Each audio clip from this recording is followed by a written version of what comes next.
Hello and welcome back to another edition of the Chaigco podcast. My name is Jacob Rolo, joined by my co-host Jacob Hare. Today we're very lucky to have NFL linebacker Sam Acho on the show. Sam, thank you for being here. Thank you. Thanks for having me, guys. I'm glad to be on. Jacob Hare, he reached out. I mean, I think this is a cool story, right? You're 16 years old, and I got an email from you out of the blue. I'm not even sure how you got my email, but I saw it and you just asked about the interview, and I had to say yes. So I appreciate you asking me. Appreciate you having me on. Thank you so much, Sam. I couldn't thank you more. Yeah, it was just on Instagram. I was going through Instagram one day, and I saw you were tagged in a post. So I clicked on the profile, and I saw you had your email in your bio, and I'm like, man, this guy looks awesome. We got to get him on the podcast. That's awesome, man. Yeah, I appreciate the audacity. I think a lot of people, it could be scary to reach out. You don't know what to do or where to go. But, man, I appreciate you even thinking of me, and I'm glad to be on. Thank you for being here. Let's get right into it. So, Sam, you played a good amount of your career in Chicago. Favorite deep dish pizza place? You're a pizza guy? Giordano's, hands down. I'm a pizza guy. Giordano's is my favorite deep dish. But crazy enough, I don't necessarily love deep dish. I'm more of a thin crust guy myself. But when you come to Chicago, that's what you do. You do deep dish pizza. You do your hot dish Chicago dogs, they call them. So there's so much great food here. But I would go with Giordano's for sure. Are you a Bart Gibson's guy? I'm not. I'm not. So, Sam, let's get right into the interview. So my first question for you is, where did your love for football come from? And, why did you pick up the game? Well, my love for football has definitely grown. It didn't start off as this passion and love for the game. It was something that grew. I remember my first love really was basketball. Growing up, I was probably in second grade or so. I was playing basketball in the winter, and I was playing soccer in the fall and in the spring. And so we would just play and play and play. I didn't start playing football until probably the seventh grade, 13 or so years old. And that's when I started, but I didn't love it. I actually hated it. I was playing offensive line, and it was miserable. I was miserable, and definitely wanted to quit time and time again. And I decided to stick with it and still play, and now I'm in the NFL. Was there a coach that helped guided you and maybe changed your mind on football, or was it just something that came natural to you, your love for it, after you started to have feelings against it?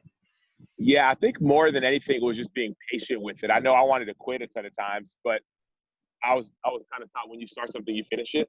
And so for me, it was just being patient, saying, you know what, I'm going to start this. I'm going to see what I can do to finish it. And year after year, I got a chance to play different positions. I went from offensive line to defensive line to defensive end, and now I play linebacker. And so as I play different positions, I just had to start having more fun. So, Sam, I got to ask you a question. Linebacker, there's one quarterback in the league. Who would it be? The one quarterback you said that I'd love to sack or love to hit? Yeah. It's got to be Tom Brady, right? Tom Brady's the GOAT. Everybody talks about him. And funny enough, I've sacked him before, which he's not going around saying, oh, look, I've thrown touchdown passes to all these guys. But I've got a sack on Tom Brady. But I love that he's one of the greatest of all time. So he'd definitely be a guy I'd love to get another one on. That's a cool sack. So you played college football at the University of Texas. What was so special about that school? Why did you choose to play there? Well, the coolest part for me was just the recruitment process. I don't know if people understand how recruiting goes. You guys are 16, 17 years old. If you were let's say you were going to play football or basketball, I don't know how other sports work, but they start recruiting you hard. It's pretty much they'll give you an offer, and after a week, they'll give you a week or a day or to decide. If you say no, you're done. And most schools were trying to pressure me in that way, and most schools tried to pressure me in that way, and Texas didn't. And so the fact that Texas said, "Hey, take your time, don't worry about it," we dropped the ball. They're actually one of the last schools to offer me. They said, "Hey, it's our bad, our mistake. Take your time." And once I heard that, it made it easier for me to commit. So out of Texas, you were a fourth-round selection by the Arizona Cardinals in 2011. What was it like for you to finally be able to go to the NFL and join a great organization like the Cardinals? Yeah, it was fun for me to be able to go to the NFL in the first place. It was never really a dream of mine. It didn't really become a dream until probably my junior year in college when I realized this could actually happen. And right around that time, I said, for lack of better terms, my mindset changed. I started deciding that I'm going to start doing all the things that it takes to make it to the NFL, and that's how that happened. For sure. Did you have a good experience with the Cardinals organization, or was that kind of one of the reasons why you went to Chicago? I enjoyed my time in Arizona, but it definitely was. I think it was a good time for me to start going to a different team. Yeah, fresh start. We all need them sometimes. Totally get it. So Sam, so you were quoted the other week saying something about that you said that incentives won't solve the NFL's diversity problem. What do you believe needs to be the first step in the diversity change in the NFL? And do you feel that the NFL has done a good job with that, or do you think there is room to improve? Yeah, I think there's definitely room to improve. But everybody knows about the Rooney Rule, how in 2003, I believe, there was 3 black coaches in the NFL. And the NFL implemented a rule to add more African-American coaches, add more diversity. And after a few years, 2005 and 6, that number doubled. There were 6 coaches in the NFL who were African-American. Well, fast forward now in 2020, there's only 3 black coaches. And so I don't think that these rules are going to change anything. I think it's going to take not only diversity training, but it's also going to take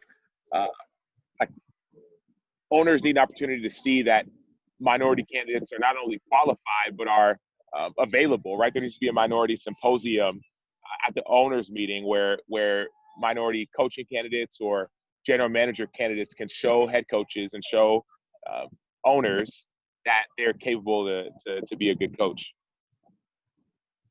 So as an NFL player, you have a big platform that you're able to use to express how you feel and to make statements.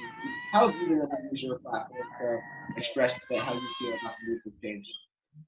Yeah, for me, it's just been trying to not be afraid. I know oftentimes whether it's on social media or whatever, or any platform, we can be afraid of what people are going to think or what people are going to say.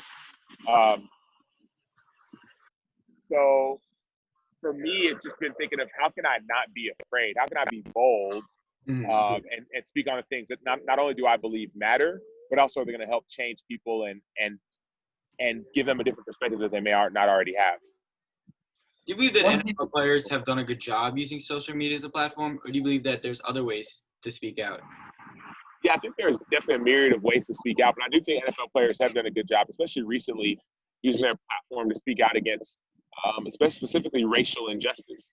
I have a book coming out in the fall, actually. It's called Let the World See You, How to Be Real in a World Full of Fakes. In this book, it talks about the ways that people can speak out. For me, not only was it going on social media or going in the community, but it was also partnering with the chairman of the Chicago Bears, a guy named George McCaskey. We went to, when all the stuff was going on with players protesting during the national anthem, and the president making comments about players and saying they were, less than human and all these kind of things. I decided to have a convo with George, and it turned into a really cool relationship where we got a chance to go to a prison and go to do a police ride along and go to a rap concert to learn about some of these social issues that people don't talk about. And so I know for me, and I talk about it in my book that comes out in the fall, but for me, it was just these experiences are what helped me grow, not only using social media. So one piece of news that came out today from the Chargers head coach Anthony Lynn announced that they're going to bring Colin Kaepernick in for a workout. How do you feel about that? And do you think that that's a big step for the NFL? Yeah, I think a lot of people think that Colin getting a job is a huge step for the NFL. And I think, of course, I'd love for Cap to get a job. But I think the changes that we need to see are more than just Colin getting a job. It's more than just and Colin's been extremely outspoken, and some people have said he's been blackballed. I think him getting a job will be positive. But I think the changes that we need to see will go far beyond that. Do you believe that if Colin gets a job, it's a major step for African-American players in the NFL? Or do you think that Colin getting a job creates an opportunity for Colin maybe to speak out and educate his younger teammates on things? Yeah, well, I think he's already been speaking out. He has a huge following. People have been listening to him. So I think that's big, number one. And at the end of the day, he can play, right? He's proven he can play at a high level, led us to the Super Bowl. He's a good player, a great player. And so I think he just needs that opportunity. For sure. And also, another thing with Kaepernick is there's so many quarterbacks in the league that are not even as good as him. So do you believe that Colin actually was blackballed or blackmailed, or do you think that Colin just didn't get a job because there wasn't enough jobs. What is your Yeah. I think it's obviously, I've had conversations with, like I said, George McCaskey, who's the chairman of the Bears, and you even had that question. Hey, to me, it seems pretty clear that owners are deciding not to sign him. But from an owner's perspective, they'll say, well, no, our team individually didn't want to pick him. But the problem, what happens is each team has that same answer, and then all of a sudden you're, for lack of better terms, you're blackballed. It's almost like the laws that some people know that just some of the laws that were created once slavery was abolished. These laws were from state to state that would pretty much keep African Americans enslaved. Everyone talks about the 13th Amendment that abolishes slavery. Well, it abolishes slavery unless you've been arrested. Slavery or forced labor unless you've been arrested. And so now all of a sudden, all these new laws that were different from state to state were enacted to keep African Americans in jails, to do this forced labor.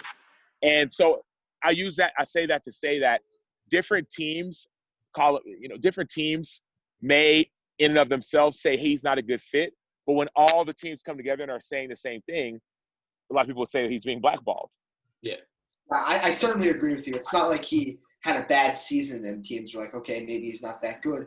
It happened right after he started this protest, started this powerful message of his.